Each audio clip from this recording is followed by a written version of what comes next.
Pass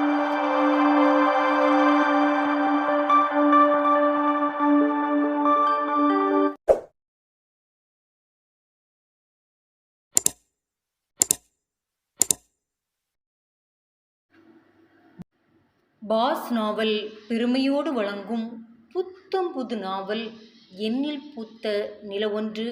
தினமும் ஒரு அத்தியாயம் வீதம் பதிவிடக்கூடிய இந்த நாவலில் இன்று நாம் கேட்க போகிறது நாவலோட 24வது அத்தியாயம். நாவலை முழுசாக கேளுங்க. நாவல் பற்றிய உங்களுடைய கருத்தை மறக்காமல் எனக்கு கமெண்டில் சொல்லுங்கள். பிடிச்சிருந்தா லைக் பண்ணுங்கள், உங்களுக்கு தெரிஞ்சவங்களோட ஷேர் பண்ணுங்க. வாங்க நாவலுக்குள்ளால போகலாம். இது எண்ணில் பூத்த நிலவொன்று முழு நாவல், அத்தியாயம் 24. நீ இப்போ என்ன சொன்னா? தன் முன் ஆர்வமாக பார்த்து நின்ற கணேசனை கண்கள் இடுங்க பார்த்தவாறு வடிவேலு கேட்க, உன்னை இப்படி பார்க்க முடியல வடிவேலு. நான் உனக்கு நல்லது செய்கிறதா நினச்சிட்டு பெரிய தப்பை பண்ணிட்டேன். அந்த தனிகாய்ச்சலம் என்னையே உனக்கு எதிராக திருப்பி விட்டுட்டான். நானும் யோசிக்காமல் பவி முன்னால் போய் நின்றுட்டேன். நான் போய் நிற்காமல் இருந்தாலும் அந்த ராதிகா போய் சொல்லி உன் பிளானை கெடுத்து விட்டுருப்பாதான். ஆனாலும் அதை தானே நானும் செய்ய இருந்தேன். அந்த தப்புக்காகவாவது இந்த விஷயத்தில் உனக்கு துணையாக நிற்பேண்டா. என்னன்னு மட்டும் சொல்லு. அந்த பவியை நானே போய் தூக்கிட்டு வரேன் என்றதும் பலார் என அவன் கன்னத்தில் அறைந்தவன், என்ன பவிய நீ யாருன்னு நினைச்சா? அடமான பொருள்னா? எனக்கு அவள் எவ்வளவோ ஸ்பெஷலான ஆளுன்னு உனக்கு தெரியாது. அவளை போய் நீங்கள் தூக்கிட்டு வந்து நான் தாலி கட்டவா? ஏன் என்னால் அதை செய்ய முடியாதுன்னு நினைக்கிறியா? என்றதும் கன்னத்தில் பட்ட அடியின் வீரியம் செவிப்பறையே அதிர வைக்க தன் கைகளால் கன்னத்தை பொத்தி பிடித்தவன் கலங்கும் கண்களால் அவனை பார்க்க, அவ வேணும்தான், ஆனால் நீ சொல்கிறபடி இல்லை. மனம் வந்து வேணும். அது கிடைக்காத பட்சத்தில் ஒதுங்கிடணும். அதை விட்டு நீ சொல்கிறபடி போனால் அவளோட அன்பை கூட நான் இழந்துடுவேன். எனக்கு என் பவியோட அன்பு கடைசி வரை வேணும். அவள் என்னை அம்புட்டு நம்புகிறா. அவளோட நம்பிக்கையை கெடுக்கிறது மாதிரி நான் எதுவும் பண்ண மாட்டேன். இப்படி புதர்க்கமாக யோசிக்கிறதுனா என் கண்ணில் படாமல் எங்கேயாவது போயிடு. என் அக்கா பொண்ணோட ஆசை நிறைவேறணும். எந்த நம்பிக்கையோட அமெரிக்காவிலேருந்து வந்தாலோ அதே நம்பிக்கையை நான் காப்பாற்றணும். அவளையும் அந்த கதிரையும் நான் ஒன்று சேர்த்து வச்சே ஆகணும். என்னன்னே சொல்கிறீங்க? நம்ப முடியாமல் காளி கேட்க, காதலுக்கு அழகே காதலியோட சிரிப்பை பார்க்கறது தான்டா. என் பவியோட சிரிப்பை பார்க்க நான் எப்போவோ ரெடி ஆயிட்டேன். அவளோட ஆசைப்படி நான் பழைய வடிவேல்வாக மாறப்போகிறேன். நீங்கள் வேணா பேசாமல் தனிகாச்சலம் கூட போய் சேர்ந்துடுங்க. இதுக்கு மேலே என்கிட்ட உங்களுக்கு எந்த வேலையும் இருக்காது. சொன்ன வடிவேலு அங்கிருந்து நகர நம்ப முடியாமல் அவனின் நண்பர் கூட்டம் அவனை வியப்போடு பார்த்து நின்றது. அதே நேரம் வீட்டின் கொதிப்பின் உச்சத்தில் கலையரசியிடம் சாடிக்கொண்டிருந்தார் தனிகாச்சலம். கணவரின் கோபத்தின் காரணம் கூட தெரியாமல் கலையரசி தவித்து போய் நின்றிருந்தாள். ஆனால் ஏதோ பெரிதாக நடந்திருக்கிறது என்பது மட்டும் அவளுக்கு தெளிவாக தெரிந்தது. பயந்து விறுவிறுத்து அவள் கணவரை பார்த்த நேரம் மொத்த குடும்ப உறுப்பினர்களும் மெல்ல மெல்ல ஹாலுக்குள் வந்து ஆஜரானார்கள். சந்துருவின் பின்முதுகை ஒட்டியவாறு ராதிகாவும் வந்தாள். அவர்கள் அருகில் செல்லாமல் சந்துரு கொஞ்சம் நீங்கியே நின்று கொண்டான். அவனுக்கு தந்தை தன்னை புறக்கணிப்பது அதிக வலியை கொடுத்திருக்க அவன் இன்று ஏனோ நெருங்கிச் செல்லவும் இல்லை, ஏன் என்று கேட்கவும் இல்லை. அது ராக்தியாவுக்கு வசதியாக போக அவன் பின்னால் மொத்தமாக மறைந்து கொண்டு தலையை மட்டும் வெளிநீட்டி பார்த்தவள் விழிகள் மொத்தமாக விரிந்தன. என்ன தி கிரேட் தனிகாச்சலத்தோட பார்வை என்ன நோக்கி இருக்கு? ஒரு கணம் அதிர்ந்தவள் மெல்ல தலையை தாழ்த்தி கொண்டு, ஆத்தாடி, நாம தலையை இப்படியே தாழ்த்தி கொள்றது தான் நமக்கு நல்லது என்றவாறு மொத்தமாக அவனில் மறைந்து கொள்ள இப்போவும் தனிகாச்சலம் அவளை ஓரக்கண்ணால் பார்த்தவாறே மனைவியிடம் சாடத் தொடங்கினார். எல்லாருக்கும் இப்போ கொஞ்ச நாளா பயம் விட்டு போயிடுச்சுன்னு நினைக்கிறேன். எனக்கு எதிராகவே என் குடும்பமே சதி செய்யுது. என்ன என்ன நினச்சிட்டு எல்லாரும் இருக்கீங்க? தணிகாச்சலத்துக்கு வயசாயிடுச்சு. இனி எதுவாவது செய்து அவனை சாட்சி போடலான்னா அது இந்த ஜென்மத்தில் நடக்காது. பேசாம வாழை சுருட்டிட்டு இருந்தா நானும் அமைதியாக இருப்பேன். இல்லை பழைய தணிகாச்சலத்தை பார்க்க வேண்டி வரும் என ஓரக்கண்ணால் மறுபடியும் ராதிகாவை பார்க்க பயந்து நடுங்கியவளாக கணவரின் பின்னால் சட்டென தன்னை மறைத்து கொண்டாள் ராதிகா. இவரோட பார்வையே சரியில்லையே, இதெல்லாம் என்னாலன்னு தெரிஞ்சு போச்சோ என யோசித்து கொண்டிருக்கும் போதே உள்ளே நுழைந்தாள் பவி. பவியை கண்டதுமே, அப்பாடா என்னை காக்கக்கூடிய தெய்வம் வந்துடுச்சுப்பா, இதுக்கு பிறகு எதுக்கு நாம் இவருக்கு பின்னால் ஒழியணும்? நெஞ்சை நிமிர்த்தி கொண்டு வெளிவந்தவள் பவியை ஆர்வமாக பார்க்க இப்போதும் தணிகாச்சலத்தின் கொடும் பார்வை பழையபடி அவள் மேலே வீசியது.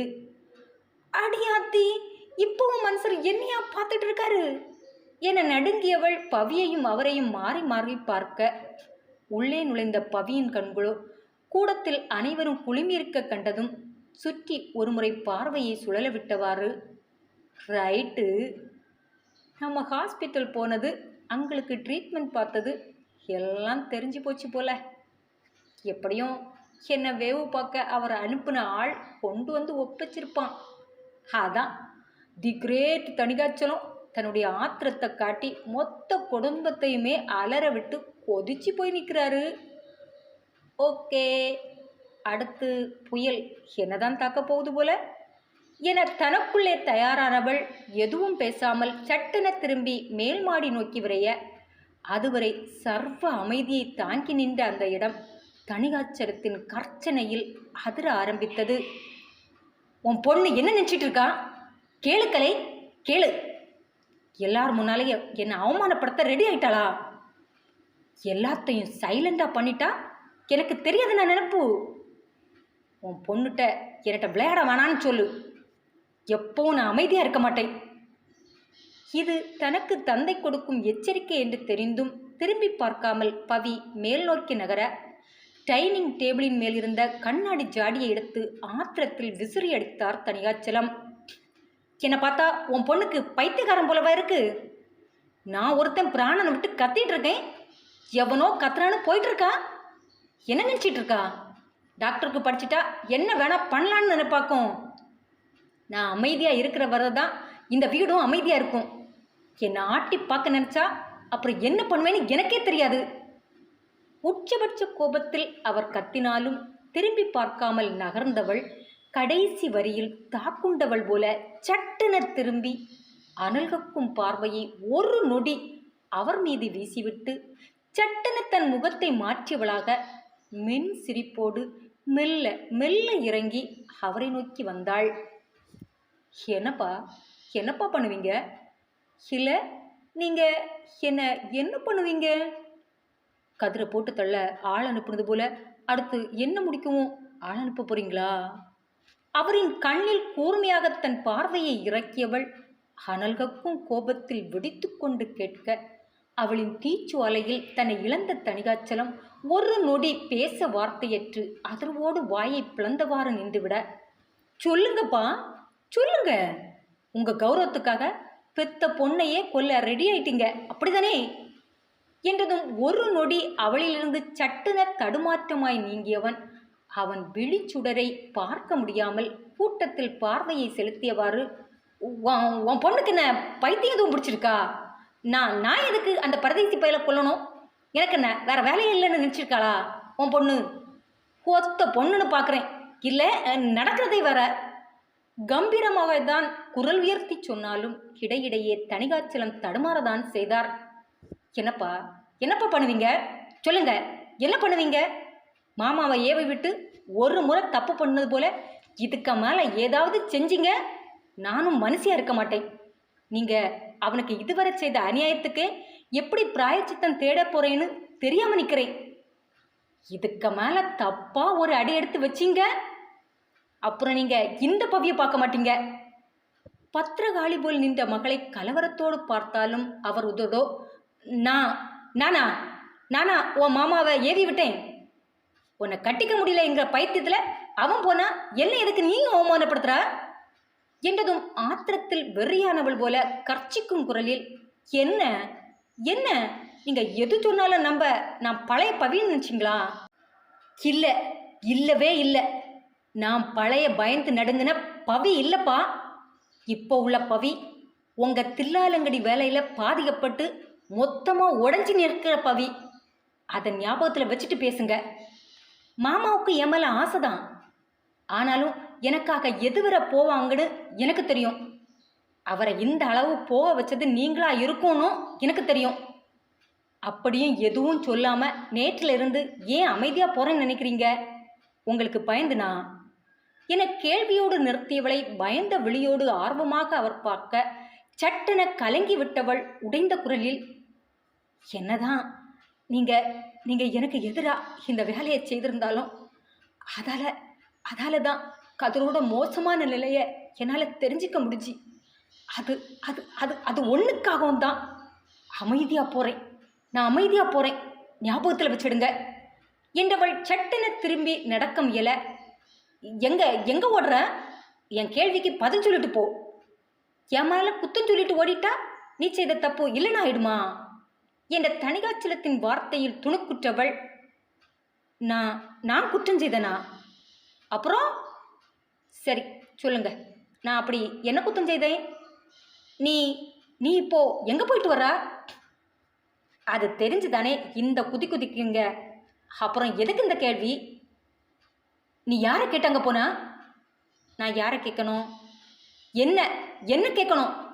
திறப்பு விழா ஏற்பாடு செய்ய போறேன்னு வீட்டில் போய் சொல்லிட்டு போய் அந்த வரும்பையில பார்த்துட்டு வர. வார்த்தையை அளந்து பேசுங்கப்பா, வார்த்தையை அளந்து பேசுங்க. இதுக்கு மேலே அவனை வரும்பையன்னு சொன்னீங்கன்னா இங்கே நடக்கிறதே வேற என்றவள் சற்று அமைதியாகி, ஆமாம், அவனை பார்க்க தான் போனேன். இப்போ என்ன அதுக்கு பெரிய இவளாட்டம்? நான் அவனை பார்க்க போக மாட்டேன், நீங்கள் போய் தான் கூட்டிகிட்டு வரணும்னு அண்டு வீர வசனம் பேசுனா இப்போ என்ன கள்ளத்தனமாக போயிருக்கா என்றதும் சுரீர் என்று கோபம் வர, கள்ளத்தனமானு சொல்லாதுங்கப்பா, கள்ளத்தனமானு சொல்லாதுங்க. என் புருஷனையும் அவன் குடும்பத்தையும் பார்க்க நான் எதுக்கு கள்ளத்தனமாக போகணும்? சொல்லிட்டே போவேன். நாளைக்கும் காலையில் போவேன். ஏன் அங்கள் கண் விழிக்கிறது வர போவேன். உங்கள்கிட்ட சொல்லிட்டே போவேன். எனக்கு எதுக்கு பயம்? தப்பே செய்யாத நான் எதுக்கு பயப்படணும்? தப்பு செய்யலையா? போக மாட்டேன்னு ஒரு நாள் முன்னாலே பேசினவ போயிட்டு வந்தது தப்பு இல்லையா? அவனை கொல்ல ஆள் அனுப்புன நீங்கள் தப்பை பற்றியெல்லாம் பேசக்கூடாது. ஏய், நான் அனுப்பலன்னு சொல்கிறேன், நீ மறுபடியும் என் மேலேயே குத்தம் சொல்கிறா? நடிக்காதுங்கப்பா, நடிக்காதுங்க. நீங்கள் யார், எப்படி யோசிப்பீங்கன்னு எனக்கு தெரியாதா? ஒரு மாதம் அந்த வலையில் என்னை உழலை வச்சு தானே அமெரிக்காவுக்கு அனுப்புனீங்க. அப்படிப்பட்ட நீங்கள் என்னோட நிஜ முகம் தெரிஞ்ச பின்னால் என்னெல்லாம் பண்ணுவீங்கன்னு எனக்கு தெரியாதா? தெரிஞ்சும் அமைதியாக இருக்க ஒரே ஒரு காரணம்தான். எனக்கு கெட்டது செய்ததா நினச்சிட்டு நீங்கள் செய்த விஷயம்தான் இன்று அவங்களோட உசிரையே காப்பாற்றிருக்கு. அந்த ஒரு நன்றிக்காக தான் சும்மா விட்டுட்டு போகிறேன். இதுக்கு மேலே ஏதாவது அவனை நோக்கி தப்பான ஸ்டெப் எடுத்து வைக்கிறீங்கன்னு தெரிஞ்சுது அப்புறம் ஒரு நொடி யோசிக்க மாட்டேன் சொன்னவள் அசுர வேகத்தில் உள்நோக்கி நகர தணிகாச்சலம் பேய் அறைந்தது போல் நின்றார். எல்லாம் அந்த சந்துருவால வந்தது என்ற எண்ணம் அவருள் பூத்ததுமே அவர் தீ பார்வை அவனை துளைக்க, அவன் பார்வையோ ராதிகாவை துளைத்தது. என்ன ஏவுகண என்ன நோக்கி பாயுது? பேசாம உள்ளால போயிட வேண்டியதுதான் எண்ணியவள் நைஸாக நழுவ, தணிகாச்சலம் சாட்டு பூட்டு என கத்திக்கொண்டேதான் வெளியில் கிளம்பினார். அவர் வெளியேறும் வரை அந்த ஹாலில் அமைதியாக நின்றவன் தந்தை தனக்கு தந்த வசைமொழிகளை எல்லாம் மனதில் ஓடவிட்டவாறே தான் தன் அறைக்குள் நுழைந்தான். உள் நுழைந்தவன் மிக சோர்ந்து போய் கட்டிலில் அமர்ந்தான். தன்னால் ஏன் எதையும் சரியாக செய்ய முடியவில்லை என மனதுக்குள் நொந்து கொண்டிருந்தவனை நெருங்கி வந்தாள் ராதிகா. அவள் கொஞ்சலோடு நெருங்க, பேசாம போயிடு, அப்புறம் நான் என்ன செய்வேன்னு எனக்கே தெரியாது. ஓ சார், அப்படி என்ன செய்வீங்க? விளையாடாத ராதிகா, நான் செம்ம கடுப்பில் இருக்கேன். எல்லாம் எல்லாமே ஒன்னால தான். என்னாலயா? நான் நான் என்ன பண்ணனே? அப்பாவியாக கேட்டவளை முறைத்தவன், பொண்டாட்டிட்ட எதையும் மறைக்கக்கூடாதுன்னு நான் உண்மையா இருந்தா நீ எனக்கு தெரியாம அடியில ஆப்பா வைக்கிறா? அடியில ஆப்பு வைக்கிறேனா? என்னங்க சொல்றீங்க? ஏய், அப்பாவி போல முகத்தை வச்சுட்டு பேசாத. கடுப்பாகுது. கடுப்பாகுதா? நீங்க இந்த அளவு கடுப்பாக நான் அப்படி என்ன சொன்னேன்? நீ தானே வடிவேலு மாமா கதிரை நோக்கி போயிட்டு இருக்காருன்னு பவிட்ட போய் சொன்னா? நானா? நான் எங்க சொன்னேன்?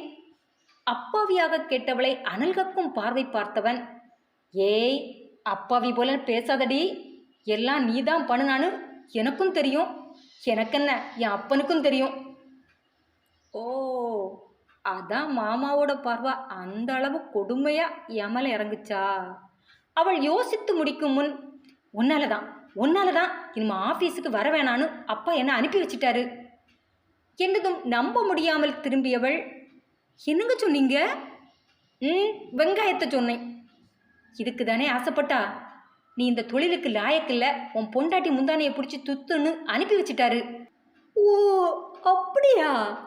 நல்ல விஷயம் தானே, அதுக்கு ஏன் வருத்தப்படுறீங்க? நல்ல விஷயமா? என்ன வேலைக்கு வர வேணான்னு அனுப்புனது உனக்கு நல்ல விஷயமா? இல்லையா பின்ன? பொண்டாட்டி முந்தானையை பிடிச்சிட்டு சுத்த நல்ல வாய்ப்பு கிடச்சிருக்குன்னு நினச்சி சந்தோஷப்படுறதுக்கு பதில் எதுக்கு இந்த அழுகாச்சி என்றவள், இதென்ன பெரிய கவர்மெண்ட் உத்தியோகமா? இது போச்சுன்னு மூக்க சிந்திட்டு இருக்க.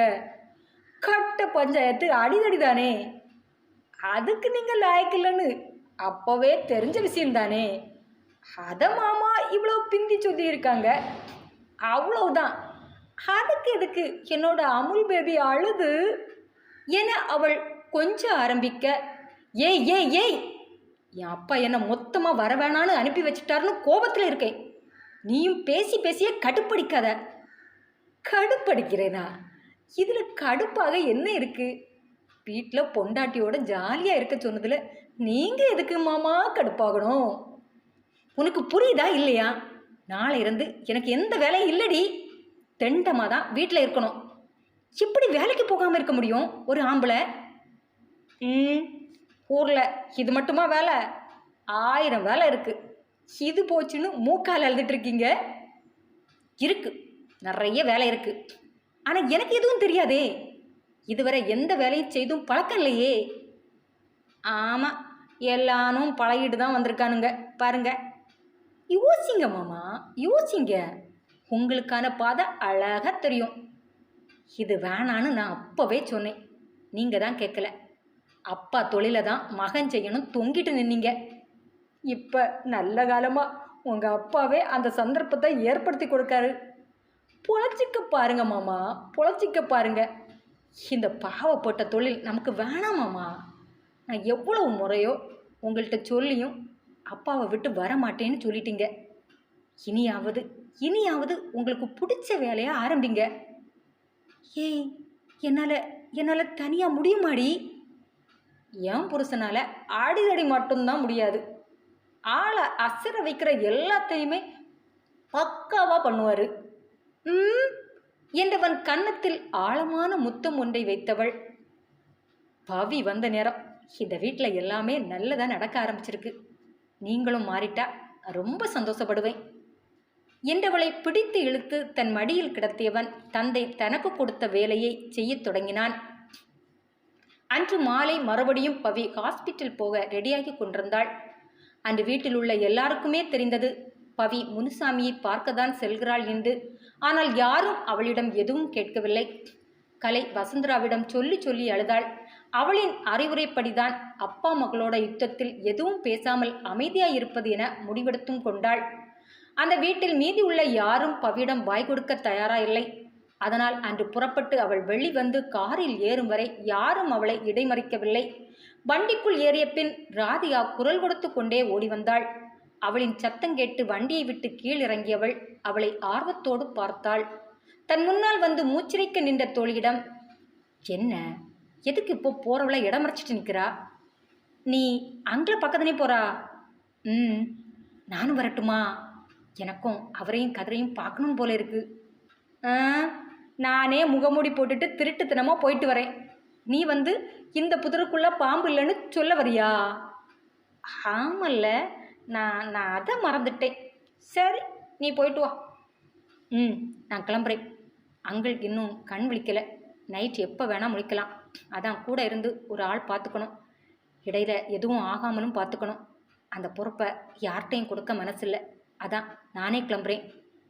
ம், புரியுதுடி, நீ போயிட்டு வா. சரிடி, ஆனால் நீ அலர்ட்டாயிரு என்றதும் அவளை குழப்பத்தோடு பார்த்தவள், எங்கே அலர்ட் ஆகிறது என்றதும் கண்கள் எடுக்க அவளை பார்த்தவள், ஏண்டி அப்படி சொல்கிறா? நமக்கு தான் தூது கொண்டு வந்த புறாவோட இறக்கையை தான் உன் அப்பா முறிச்சிட்டாரே. நிஜமா? ம், ஆனால் உன் அப்பா பயங்கர ஆளுடி. சுற்றி ஸ்பையாக வச்சுருப்பார் போல இருக்கு. நான் தான் அவரோட பிளானை உன்வரை கொண்டு வந்தேன்னு தெரிஞ்சு போச்சு. எனக்கு விஷயம் உன் அண்ணன் வழியாக தான் கிடச்சிருக்குன்னு தெரிஞ்சு சாரை வீட்டில் போய் இருக்க சொல்லிட்டாரு. நான் இவ்வளோ நேரம் அவரோட கண்ணீரை தொடச்சிட்டு தான் இருந்தேன். அது கூட நல்லது தாண்டி. நீ முதல்ல அவனை கூட்டிட்டு உன் வீட்டுக்கு போ. என்னடி சொல்கிற? அப்பாட்ட இருந்து இவனை பிரிக்க இதுதான் சரியான நேரம். இல்லைனா இவனையெல்லாம் உன் இஷ்டப்படி மாற்றவே முடியாமல் போயிடும். இதையே காரணமாக சொல்லி உன் வீட்டுக்கு எடுத்துகிட்டு போ.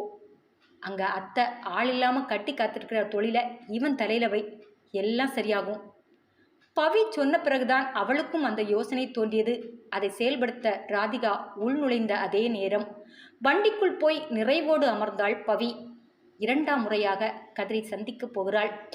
காலையில் கூட கதிர் தந்தையின் நிலையால் கவனம் சிதறி இருந்தான். ஆனால் இப்போது தெளிந்திருப்பான். என்னை பார்த்தால் கண்டுகொள்வானா? இந்த கேள்வியோடுதான் ஹாஸ்பிட்டல் வந்து சேர்ந்தாள். வண்டியை விட்டு கீழ் இறங்கும் முன் தன் ஒப்பனையை ஒருமுறை சரிபடுத்தி கொண்டு கண்ணாடியில் தன் முகத்தை சரியாக மூடப்பட்டிருக்கிறதா என சரிபார்த்து விட்டே இறங்கினாள். அங்கிருந்து நடந்து அவள் ஐசியூக்குள் நுழையும் வரை அவள் கண்ணில் கதிர் தட்டுப்படவே இல்லை. சுற்றி சுற்றி பார்த்தாள், எங்கும் இல்லை. குழப்பத்தோடு உள் நுழைந்தவள் கதிர் அங்கு தந்தையின் அருகில் இருப்பதைக் கண்டதும் மெல்ல மெல்ல நகர்ந்து அதன் பக்கத்தில் இருந்த சின்ன அறைக்குள் பூந்து கொண்டாள். நீ போயிட்டு வாப்பா, அப்பாவை நர்ஸ் பார்த்துப்பாங்க என்ற டாக்டரின் பேச்சுக்கு மதிப்பு கொடுத்து கதிரும் வெளிவந்தான். கதிர் வெளியேறியவுடன் முனுசாமி அருகில் பவி வர, இதுவரை அவரை கவனித்து கொண்டிருந்த டாக்டர் அவளிடம் பொறுப்பை ஒப்படைத்துவிட்டு வெளியேறியிருந்தான். பவி முனுசாமியின் உடலில் டாக்டருக்காக பணியை மட்டும் செய்யவில்லை, அவர் மகளாக இருந்து பணிவிடை செய்தாள். நேரம் போய்கொண்டே இருந்தது. முனுசாமிக்கு மயக்கம் தெளியாத பதட்டம் பவியை தொற்றி கொண்டது. அதனால் அவளுள் வேறு சிந்தனை எதுவுமே வரவில்லை. அதிலும் கதிர் வீட்டிற்கு சென்று விட்டது தெரிந்ததும் அவள் வெளியிலும் செல்லவில்லை.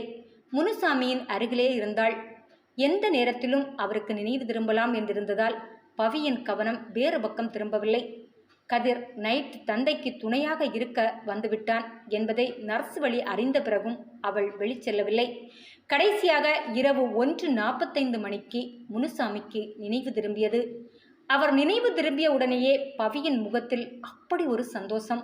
அதிலும் கண் விழித்தவர் கரம் அருகில் இருந்த பவியின் கரத்தை அழுந்தி பிடிக்க நெகிழ்ந்து விட்டாள். அதே சந்தோஷத்தோடு அச்செய்தியை கதிருக்கு சொல்ல நர்ஸை தேடினாள். இரவு வெகுநேரம் ஆகியிருந்ததால் நர்ஸ் யாரும் கண்ணில் தட்டுப்படவில்லை.